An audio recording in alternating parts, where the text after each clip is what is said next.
کہ اپنا سب کچھ اپنے مالک کے حوالے کر دینا، اس کی اطاعت و فرما برداری کرنا، اس کے آگے جھکے رہنا، اس کو ماننا، ہر قدم پہ اس کے حکموں کا لحاظ کرنا، اس کی تعلیمات کا خیال کرنا، یہ عبادت ہے۔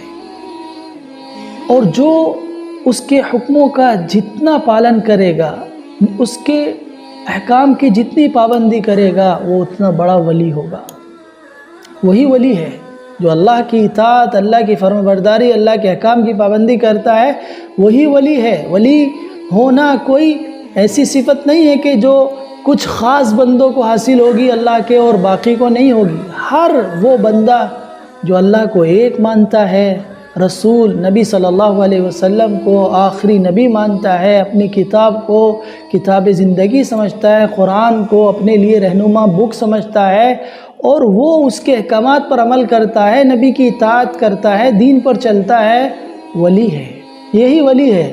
اسی کو قرآن نے کہا ہے، الا ان اولیاء اللہ لا خوف علیہم ولا هم يحزنون، کہ یہ اللہ کے ولی ہیں، اللہ کے دوست ہیں، اللہ کے احکام کی پابندی کرنے والے ہیں، ان پر نہ کوئی خوف ہوگا، نہ حزن ہوگا، نہ ملال ہوگا، نہ کوئی ڈر ہوگا ان کے اوپر۔ یہ ولی ہے۔ تو اللہ کی اطاعت میں جتنا انسان بڑھتا جائے گا، اللہ کا قرب اس کو اتنا حاصل ہوتا جائے گا، اور وہ اللہ ولایت کے درجے کو پہنچتا جائے گا۔ یہ ہر ایک انسان اس کو پا سکتا ہے، ہر مومن اس کو حاصل کر سکتا ہے۔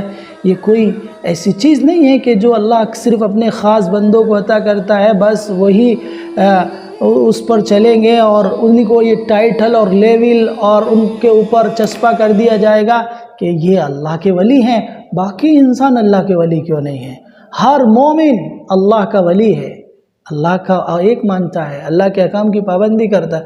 ہر وہ مومن جو اللہ کی اطاعت کر رہا ہے، اللہ کے احکام کی پابندی کر رہا ہے، ولی ہے، اللہ کا قریبی ہے، اللہ کا مقرب ہے۔